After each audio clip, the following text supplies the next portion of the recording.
الحمد لله رب العالمين والصلاة والسلام على سيد المرسلين أما بعد فأعوذ بالله من الشيطان الرجيم بسم الله الرحمن الرحيم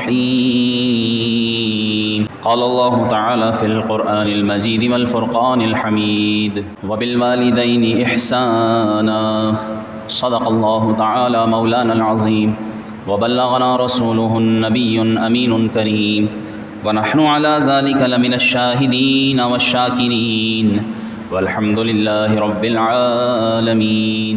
رسول اللہ صلی اللہ علیہ وآلہ وسلم ایک بار ممبر پر تشریف لائے اور آپ صلی اللہ علیہ وسلم کے ممبر کی 3 سیڑھیاں تھیں، اور آپ صلی اللہ علیہ وسلم نے جب قدم رکھا پہلی سیڑھی پر تو آپ صلی اللہ علیہ وآلہ وسلم نے فرمایا آمین۔ جب آپ صلی اللہ علیہ وآلہ وسلم نے دوسری سیڑھی پر قدم رکھا پھر فرمایا آمین۔ اسی طرح جب تیسری سیڑھی پر آپ صلی اللہ علیہ وسلم نے قدم رکھا تو پھر فرمایا آمین۔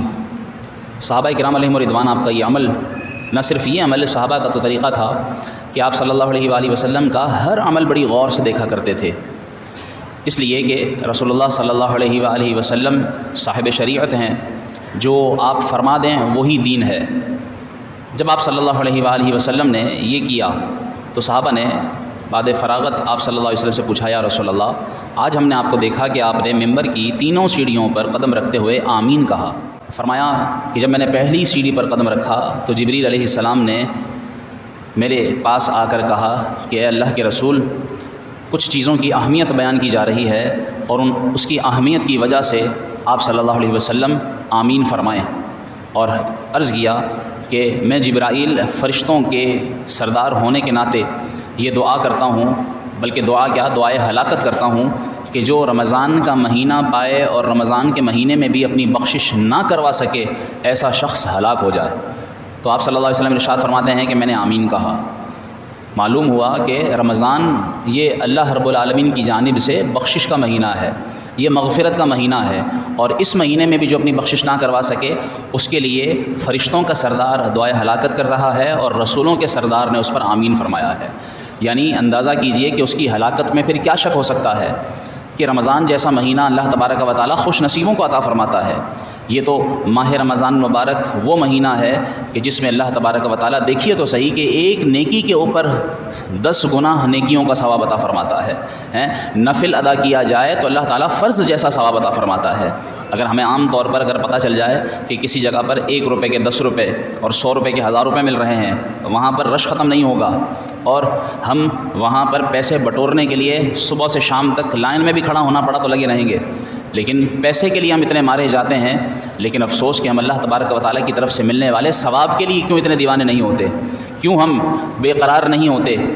اگر حقیقت پتہ چل جائے ماہ رمضان کی تو مسجدوں میں رش ختم نہ ہو، اور ہم آپ بچپن سے دیکھتے رہتے ہیں کہ شروع کے پہلے دن فجر کی نماز میں یہ حال ہوتا ہے کہ مسجد میں وضو کرنے کے لیے جگہ نہیں، مسجد میں نماز پڑھنے کے لیے جگہ کم پڑ جاتی ہے پہلے دن، دوسرے دن پھر کچھ کم، پھر تیسرے دن پھر کچھ کم، 6-8 دن گزرتے ہیں، 10 دن گزرتے ہیں، پھر کچھ، یعنی کہ وہ نمازی جو روزے رکھتے ہیں صرف وہی نماز پڑھتے ہیں، اور پھر رمضان کیا جاتا ہے، رمضان کے جاتے ہی ایسے ہو جاتے ہیں جیسے ہم مسجد کو جانتے ہی نہیں ہیں۔ تو یہ ہمارے لیے بڑی سوچنے کی بات ہے کہ کیا ہم بھی ایسے لوگوں میں سے تو شامل نہیں، کیونکہ وہ ہلاک ہو جائے گا کہ جو رمضان کے ہوتے ہوئے اپنی بخشش نہ کروا سکے۔ ہم غور کر لیں کہ ہم نے کیا ایسے اعمال کیے ہیں کہ اللہ تعالیٰ ہمیں بخش دے، اگر نہیں کیے تو پھر ایسا نہ ہو کہ ہم ہلاک ہو جائیں۔ کیونکہ آج بہت سارے لوگ جو روتے ہیں، میرے رزق میں برکت نہیں ہے، میرے گھر میں لڑائیاں ہیں، میرے کام کاج کے اندر کسی قسم کا کوئی بھی برکت والا معاملہ نظر نہیں آ رہا، ہر اعتبار سے میں اپنے آپ کو پیچھے دیکھ رہا ہوں۔ علماء فرماتے ہیں اس میں ایک وجہ یہ بھی ہو سکتی ہے کہ اگر تم نے رمضان کا حق ادا نہیں کیا اور رمضان میں خود کو بخشوایا نہیں تو سمجھ لو کہ تمہارے لیے دعائے ہلاکت، اور دعائے ہلاکت کے اوپر رسول اللہ صلی اللہ علیہ وسلم کی آمین کا اثر ہو رہا ہے۔ اس لیے اس ہلاکت سے بچنے کے لیے اس ماہ رمضان کی قدر کی جائے۔ دوسرے نمبر پر رسول اللہ صلی اللہ علیہ وسلم نے ارشاد فرمایا کہ جو شخص، جب جبریل نے یہ کہا کہ جو شخص ماں باپ کو پائے اور اپنے ماں باپ کی قدر نہ کرے اور اپنے ماں باپ کی خدمت نہ کرے، ان کی اطاعت نہ کرے، تو فرمایا ایسا شخص بھی ہلاک ہو جائے، برباد ہو جائے۔ اور میں نے کہا آمین۔ تو آپ دیکھیے کہ رسول اللہ صلی اللہ علیہ وسلم نے ماں باپ کی قدر نہ کرنے والوں کی ہلاکت پر آمین کی دعا کی ہے، کہ معلوم ہوا کہ جو ماں باپ کی قدر نہیں کرتا تو وہ کتنا بڑا بدبخت ہے۔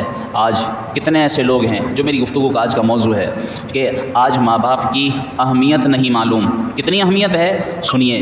رسول اللہ صلی اللہ علیہ وسلم پر جو اللہ نے کلام نازل فرمایا، کئی مقامات پر اللہ تبارک و تعالیٰ نے سورہ بقرہ کی آیت نمبر 83 میں، سورہ نساء کی آیت نمبر 36 میں، سورہ انعام کی آیت نمبر 151 میں، اور بھی کئی مقامات پر والدین کا ذکر فرمایا ہے۔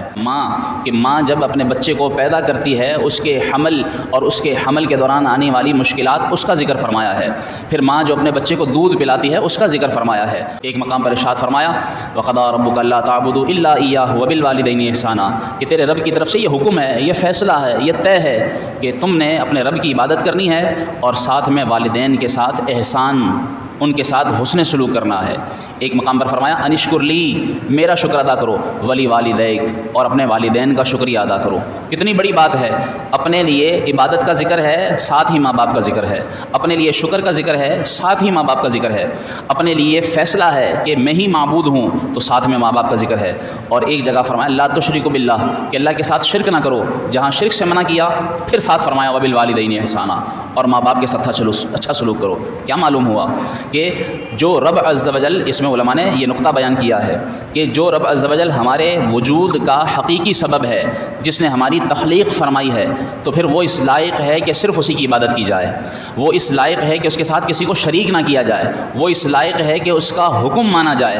تو فرمایا وہ وجود انسانی کے ظاہری طور پر حقیقی سبب ہے، اور فرمایا ظاہری سبب جو ہیں وہ ماں باپ ہیں۔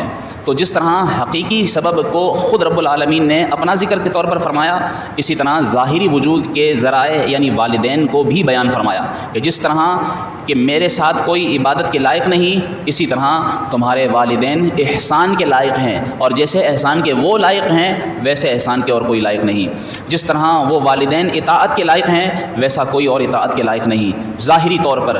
جس طرح وہ حسن سلوک کے قابل ہیں اور کوئی تمہارے حسن سلوک کا قابل نہیں۔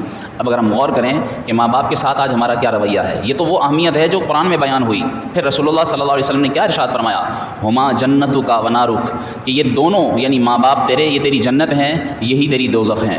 مطلب کہ اگر یہ تجھ سے راضی ہیں تو تو جنتی ہے، اگر یہ تجھ سے ناراض ہیں تو تو دوزخی ہے۔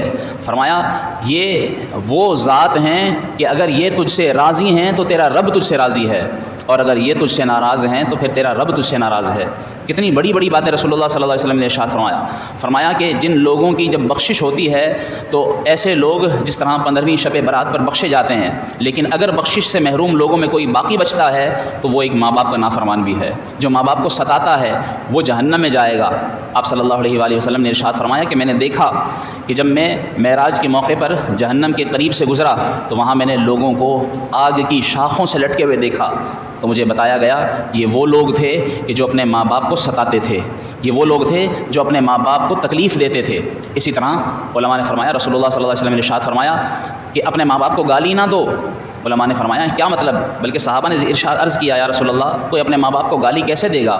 فرمایا اس طرح کہ جب وہ کسی اور کے ماں باپ کو گالی دے گا تو بدلے میں پھر وہ گالی سننے والا اس کے ماں باپ کو گالی دے گا، گویا اس نے اپنے ماں باپ کو گالی دلوائی۔ تو ایسا کام بھی نہ کرو کہ کوئی تمہارے ماں باپ کو برا کہے۔ تو جب برا کہلوانے کے اوپر اتنی بڑی ممانعت ہے تو پھر برا کہنے پر کتنی بڑی ممانعت ہوگی۔ آج لوگ ماں باپ کے حقوق سے غافل ہیں، اہمیت قرآن و حدیث میں موجود ہے وہ نہیں جانتے، اور پھر جو ان کے حقوق ہیں سب سے اول حقوق میں سے قرآن کریم میں ہی بیان کیا گیا کہ فرمایا لا تقل لہما اف، ان کو اف بھی نہ کہو۔ آج اگر ہم غور کریں ماں باپ کو گالیاں دیتے ہیں لوگ ماں باپ کو مارتے ہیں، ماں باپ کو جھڑکیاں دیتے ہیں۔ الفاظ قرآن کے واضح موجود ہیں، فلا تقل لہما اف ولا تنہرہما، انہیں جھڑکو مت۔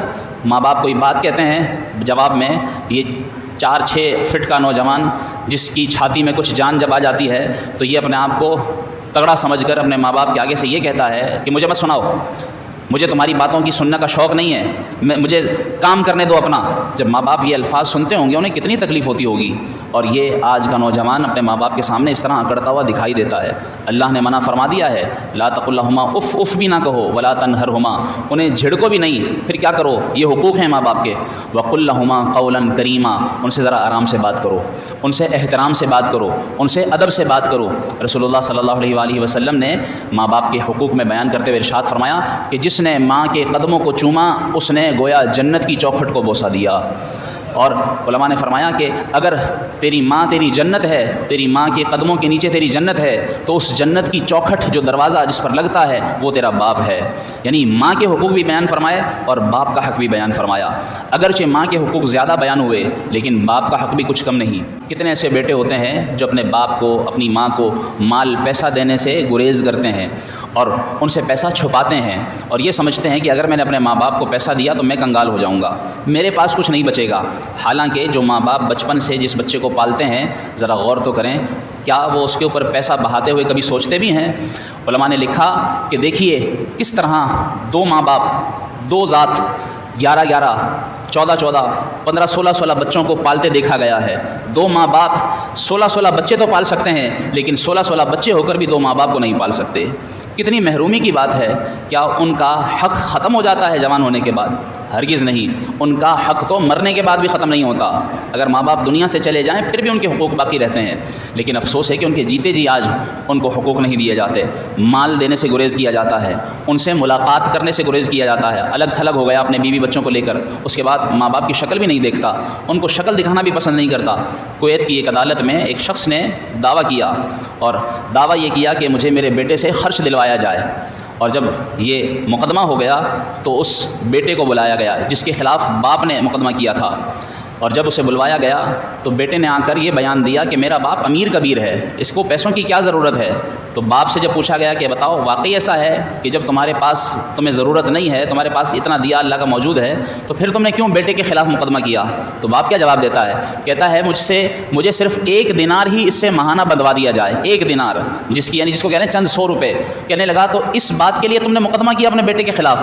وہ کہنے لگا مجھے ضرورت پیسوں کی نہیں ہے، بس اتنا لازم کر دیا جائے کہ ہر مہینے یہ 1 دینار مجھے بغیر کسی واسطے کے اپنے ہاتھ سے خود دے کر جایا کرے۔ جج نے پوچھا اس کی وجہ؟ کہنے لگا وجہ یہ ہے کہ جب سے یہ الگ ہوا ہے تو میں اس کو دیکھنے کو ترس گیا ہوں، اس کو دیکھ نہیں پاتا ہوں میں، اور میں چاہتا ہوں کہ یہ مجھے صرف میں اس کو دیکھوں اور یہ ہر مہینے اپنے ہاتھ سے مجھے 1 دینار دے دے بس۔ یہ ماں باپ کی آج قدر۔ وہ جج کہتا ہے کہ اگر تم مجھے کہتے تو میں اس کو درے لگواتا، اس کو جیل میں لگوا دیتا۔ تو وہ باپ اس وقت بھی کیا کہتا ہے کہ آپ کے اس فیصلے سے مجھے سکون ملتا، میں یہ نہیں چاہتا، بس میں یہ چاہتا ہوں کہ ہر مہینے یہ آ جائے اور اپنی شکل دکھا دے، بس اتنا کافی ہے۔ آج لوگ ماں باپ کو دیکھنے کے لیے ان کے پاس وقت نہیں ہے، ان کو وقت نہیں دیتے، اپنے دوستوں میں گھنٹوں بیٹھیں گے، اپنے دوستوں کے پاس گھنٹوں گزاریں گے، لیکن ماں باپ کو جا کر تھوڑی سی دیر ان کے ساتھ بیٹھ کر ان سے پوچھا تو صحیح تمہیں تکلیف کیا ہے، تمہیں ضرورت کیا ہے۔ آج اپنے لیے عید کے کپڑے بنیں گے، بچوں کے لیے اچھے سوٹ آئیں گے، جوتے آئیں گے، ماں باپ سے جا کر پوچھے تو صحیح، ان کو صرف ہاتھ پہ ہاتھ رکھ ان کی طبیعت پوچھ لیں گے، ان کا دل خوش ہو جاتا ہے۔ لیکن افسوس آج ماں باپ کے ساتھ اچھا سلوک نہیں ہو رہا۔ خدا را ماں باپ کی قدر کریں، یہ ایک ہی بار دنیا میں زندگی میں ہے، اگر یہ چلے گئے دوبارہ نہیں ملیں گے۔ ہر رشتہ سگا دوسری بیوی بھی مل جائے گی، بہن بھائی بھی 1 سے 2 ہو جاتے ہیں، 2 سے 4 ہو جاتے ہیں، پڑوسی بھی مل جائیں گے، دوست بھی مل جائیں گے۔ ماں ایک ہی ہے جس کے پیٹ سے بچہ پیدا ہوتا ہے، باپ ایک ہی ہے کہ جس کے جسم کا ٹکڑا یہ بچہ بنتا ہے۔ تو یہ 2 وہ ذات ہیں جو ایک ہی بار زندگی میں آتے ہیں۔ خدا را ان کی قدر کریں۔ وہ شخص جب یہ مقدمہ کر دیتا ہے تو اس کا مقصد یہی تھا کہ صرف اور صرف مجھے یہ اپنا چہرہ دکھا دے، اگر اپنا مجھے جس کو دیکھنے کو بیتاب ہوتا ہوں ایک مرتبہ دکھا دے۔ ماں باپ کس طرح اپنے بچوں کو دیکھتے ہیں، دن رات اپنے بچوں کو دیکھ دیکھ کر سکون پاتے ہیں۔ حقیقی ماں باپ اگر ہوں، سچے ہوں، جس طرح رسول اللہ صلی اللہ علیہ وسلم کی بارگاہ میں ایک شخص آیا اور اس نے کہا یا رسول اللہ میرا بچہ مجھ سے پیسے چھپاتا ہے، آج بھی کتنے ایسے ہیں نا، چھپا کر اپنے کمرے میں کبھی کچھ فروٹ لے گئے، ماں باپ سے چھپاتے ہیں۔ جو ماں باپ اپنے منہ کا نوالا دیتے تھے، خود بھوکے رہتے تھے اس کو کھلاتے تھے، خود پریشان رہتے تھے، اس کے منہ سے جو نکلتا ہے باپ لا کر دیتا ہے، کہیں سے بھی لا کر دے باپ لا کر دیتا ہے۔ ماں دن رات ایک کر دیتی ہے اپنے بچے کے لیے، لیکن افسوس ہے کہ آج بچے اپنی ماں باپ کی قدر نہیں کرتے۔ جب اس نے یہ عرض کیا یا رسول اللہ میرا بچہ مجھ سے مال چھپاتا ہے، تو آپ نے فرمایا بلاؤ اس کے بچے کو۔ حضور کی بارگاہ میں یہ مقدمہ گیا، جب بچے وہ بیٹا آیا اور اس سے پوچھا رسول اللہ صلی اللہ علیہ وسلم نے تم اپنے باپ سے مال کیوں چھپاتے ہو، حالانکہ تمہارے مال کی تمہارے باپ کو ضرورت ہے، دیا کرو، کیوں مانگتا ہے تمہارا یہ باپ، مال کیوں چاہتا ہے؟ کہنے لگا کہ اسی سے معلوم کریں۔ تو وہ کہتا ہے کہ یا رسول اللہ میں اپنے لیے تھوڑی، میں تو اسی کے جو بہن بھائی ہیں ان کی ضرورت کے لیے اس سے مانگتا ہوں، جو اس کی پھپھیاں ہیں، جو میری بہنیں ہیں ان کے لیے مانگتا ہوں۔ اتنے میں جبریل علیہ السلام حضور صلی اللہ علیہ وسلم کی بارگاہ میں حاضر ہو جاتے ہیں اور عرض کرتے ہیں یا رسول اللہ یہ باپ جو ابھی تو ظاہری الفاظ میں پیسوں کا تقاضا کر رہا ہے، لیکن ذرا اس سے پوچھے تو صحیح، اس نے دل میں کچھ اشعار بنائے ہیں، کچھ ایسی باتیں کہی ہیں جو اس نے بھی آپ کو بتائی نہیں ہیں، ذرا اس سے وہ تو پوچھیں۔ رسول اللہ صلی اللہ علیہ وسلم فرماتے ہیں کہ مال تو میں تجھے دلوا ہی دوں گا، اس سے ذرا وہ باتیں بتا جو تو دل میں لے کر آیا ہے، جب تو راستے میں آ رہا تھا تو نے کچھ اشعار کہے تھے دل ہی دل میں، ذرا وہ تو سنا۔ وہ کہتے ہیں یا رسول اللہ صلی اللہ علیہ وسلم میں آپ کی اس وہ بات کو کہ جو میرے سوا میرے رب کے سوا کوئی نہیں جانتا، میں مانتا ہوں کہ آپ اللہ کے سچے نبی ہیں، کہ آپ نے میرے دل کی بات بتا دی۔ پھر وہ کچھ اشعار سناتا ہے جن کا مفہوم کیا ہوتا ہے، جن کا مفہوم یہ ہوتا ہے کہ اے بیٹے میں نے تجھے بچپن میں کھلایا، خود بھوکا رہا، جب تو بیمار پڑتا تھا تو تیرے مرنے سے میں ڈرتا تھا کہ کہیں تجھے کچھ ہو نہ جائے، اور میں دعا کرتا تھا کہ یا اللہ میری زندگی تو اس کو عطا فرما دے، اور میں یہ کہا کرتا تھا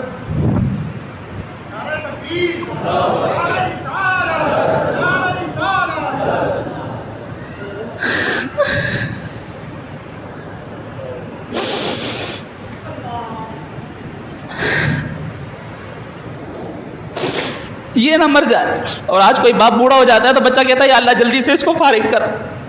کس طرح سوچ لیتا ہے بچہ ماں باپ کے مرنے کی۔ ماں باپ سے کبھی بھی پوچھیں گے، ماں باپ کا بچہ لنگڑا لولا ہو، بہرا ہو، محتاج ہو، ایب نارمل ہو، کچھ بھی ہو، ماں باپ اس کو پالتے ہیں، اس کی زندگی کی دعا کرتے ہیں۔ اور باپ کو ذرا سی رات کو کھانسی اٹھ جائے، بچہ کہتا ہے تیری خو سے میرا دماغ، میرے سر میں درد ہوتا ہے، میرا سکون برباد ہوتا ہے۔ اور پھر مجھے آ کر لوگ یہ کہتے ہیں امام صاحب دعا کریں اللہ تعالیٰ جلدی سے فارغ کرے، یعنی بیمار ہے تو جلدی سے مر جائے، معاذ اللہ۔ باپ کے ماں کے مرنے کی دعائیں کرواتے ہیں، ایسے بھی لوگ ہیں۔ کبھی ماں باپ نے اپنے بچے کے مرنے کی دعا کی، وہ کہتے ہیں کہ یا اللہ یہ مر بھی رہا ہے تو میری زندگی اس کو دے دے۔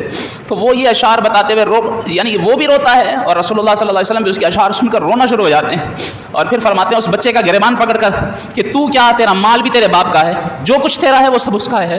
اور پھر اس طرح رسول اللہ صلی اللہ علیہ وسلم یہ حقوق بیان کرتے ہوئے لوگوں کو کہتے ہیں کہ لوگوں اپنے ماں باپ کی قدر کرو، ماں باپ کو سمجھو، ان کے دل کی کیا تمنا ہے، وہ تم سے صرف اور صرف تمہارے مال کے بھوکے نہیں ہیں۔ اگر مال کے بھوکے ہوتے تو کنجوسی کے ساتھ تمہیں پالا ہوتا، تمہیں کپڑے نہ پہنائے ہوتے، تمہاری خواہش جو تم نے مانگا تمہیں وہ نہ کھلایا ہوتا۔ اس نے تو تم سے صرف اور صرف تمہاری خوشی چاہیے ہے کہ تم انہیں وقت دو۔ آج لوگ نہ پیسہ دیتے ہیں ماں باپ کو، نہ انہیں وقت دیتے ہیں، نہ عزت دیتے ہیں، افسوس کے دھکے دیتے ہیں، گالیاں دیتے ہیں، انہیں مارتے پیٹتے ہیں۔ خدا را ماں باپ کی قدر کی جائے، کیونکہ ماں باپ کی دعائیں بڑی کام آتی ہیں۔ رسول اللہ صلی اللہ علیہ وسلم نے بنی اسرائیل کا واقعہ بیان فرمایا۔ حضرت موسیٰ علیہ السلام نے اللہ تعالیٰ سے عرض کیا یا اللہ مجھے یہ تو بتا میرا جنت میں ساتھی کون ہوگا۔ تو اللہ تعالیٰ نے ارشاد فرمایا فلاں جگہ پر جاؤ، ایک قصاب گوشت فروش ہے، وہ تمہارا جنت کا ساتھی ہے۔ موسیٰ علیہ السلام چلتے ہیں، پہنچتے ہیں اس کے پاس، دیکھتے ہیں سارا دن اس کے پاس آس پاس سے گزرتے ہیں، دیکھتے ہیں کہ اس کا کوئی خاص کام نہیں، گوشت بیچتا ہے گھر جاتا ہے، گوشت بیچتا ہے گھر جاتا ہے۔ آپ اس کے پاس مہمان بن کر گئے، جا کر جب اس نے مہمان نوازی کرتے ہوئے آپ سے دعا سلام کی اور آپ علیہ السلام کو کھانا کھلانے کا جب وقت آیا تو اس نے کچھ کھانا اپنے ماں باپ کے لیے لے جانا چاہا۔ تو حضرت موسیٰ علیہ السلام نے کہا کہاں؟ کہنے لگا ماں باپ کے لیے کھانا لے کر جا رہا ہوں۔ تو آپ نے فرمایا میں بھی چاہتا ہوں، آپ نے دیکھنا تھا کہ آخر کیا وجہ ہے کہ یہ جنت میں میرا ساتھی ہے۔ گئے، جیسے ہی آپ اس کے والدین کے پاس گئے، ان کے والدین یعنی اس بچے، اس لڑکے کے، اس آدمی کے ماں باپ کا اسی وقت انتقال ہو گیا۔ وہ شخص، وہ قصاب آپ علیہ السلام کا ہاتھ پکڑ کر چومنے لگا اور کہنے لگا ہو نہ ہو آپ اللہ کے نبی حضرت موسیٰ علیہ السلام ہیں۔ وہ کہتا ہے کہ حضرت موسیٰ علیہ السلام کو جب پہچان گیا تو آپ نے فرمایا کیسے پہچانا؟ کہنے لگا میں نے یہ بھی پہچان لیا کہ آپ موسیٰ علیہ السلام ہیں اور مجھے یہ بھی پتہ ہے کہ میں جنت میں آپ کا ساتھی ہوں۔ فرمایا کیسے؟ فرمایا میری ماں میرے لیے ہاتھ اٹھا کر دعا کیا کرتی تھی کہ یا اللہ ہمیں موسیٰ کے جلووں میں موت دینا اور میرے بچے کو جنت میں اس کا ساتھی بنانا۔ یہ وہ دعا تھی کہ جو آج میں جان گیا کہ ان کا انتقال ہوا ہے تو وہ آپ کے سامنے ہوا ہے، اور آپ کا مجھے اللہ تعالیٰ تعالیٰ نے جنت میں ساتھی بنایا ہے۔ تو ماں باپ کی دعائیں تو جنت کا ساتھ، اللہ کے نبی کا ساتھ دلوا گئیں۔ ماں باپ کی دعائیں تو انسان کو دنیا کے اندر اس کی زندگی بھر کام آتی ہیں۔ ماں باپ تو دعائیں دیتے ہیں، ماں باپ پیسہ نہیں مانگتے، وہ تو دعائیں دیتے ہیں۔ چھوٹی سی بات، دعائیں کروانا نہیں، دعائیں لینا بڑا کام ہے۔ یہ کہنا کہ دعا کرے نہ، ان کی خدمت ہی کچھ ایسی کریں کہ ان کے دل سے دعائیں نکلیں۔ تو یہ ماں باپ کی دعاؤں کو پانے کے بہترین ایام ہیں کہ ان کی خدمت کر کے، ان کو راضی کر کے، ان سے معافی مانگ کر، کتنا بھی ان کے ساتھ زیادتی کی ہو، ایک دفعہ ان کے پاؤں پکڑ کر، ہاتھ پکڑ کر کہیں گے نا کہ آپ ہمیں معاف کر دیں، معاف بھی کر دیں گے۔ وہ آپ سے اگر دنیا سے خوش ہو کر گئے، یقین جانیے آپ کی اولاد آپ کی خدمت کرے گی۔ اگر آپ نے ماں باپ کے ساتھ برا سلوک کیا ہوگا تو پھر وہ برا سلوک اپنی اولاد کے ذریعے اپنے ساتھ دیکھنے کے لیے تیار رہیں۔ آخر میں یہ کہوں گا کہ ان کے اگر وہ زندہ ہیں تو انہیں راضی کریں، اور اگر وہ دنیا سے جا چکے ہیں تو پھر ان کی قبر پر ہفتے میں نہ صحیح مہینے میں تو ایک بار جایا کریں۔ ان کی قبر پر جا کر فاتحہ شریف پڑھ کر ان کے لیے دعا کیا کریں، ان کی طرف سے ایصال ثواب کیا کریں، ان کے لیے دعا کیا کریں نماز پڑھ کر، ربنا اغفر لی ولی والدیا، کہ یا اللہ مجھے بھی بخش دے، میرے ماں باپ کو بھی بخش دے۔ اس طرح ان کے جو رشتہ دار ہیں، جو ان کے بہن بھائی، جو ان کے اور دیگر رشتہ دار ہیں، ان کے ساتھ اچھا سلوک کریں، یہ بھی ان کو خوش کرنے کا ذریعہ ہے۔ اور ان کی طرف سے جو ہو سکے ایصال ثواب کریں۔ جس طرح رسول اللہ صلی اللہ علیہ وسلم کی بارگاہ میں حضرت سعد نے عرض کی، یا رسول اللہ میری ماں تو چلی گئی، میں اب کیا کروں؟ آپ نے فرمایا پانی کا کنواں اس کے لیے وقف کر دو۔ تو آپ نے کنواں اپنی ماں کے نام کا وقف کیا، جو آج بھی مدینہ شریف میں بئر ام سعد کے نام سے جب تک پانی پیا جاتا رہے گا، اس کا ثواب تمہاری ماں کو پہنچایا جاتا رہے گا۔ تو اس طرح کے نیک کام کریں اور اپنے ماں باپ کے لیے صدقہ جاریہ کریں۔ اللہ تعالی ہمیں عمل کرنے کی توفیق عطا فرمائے اور اپنے ماں باپ کی قدر نصیب فرمائے، آمین۔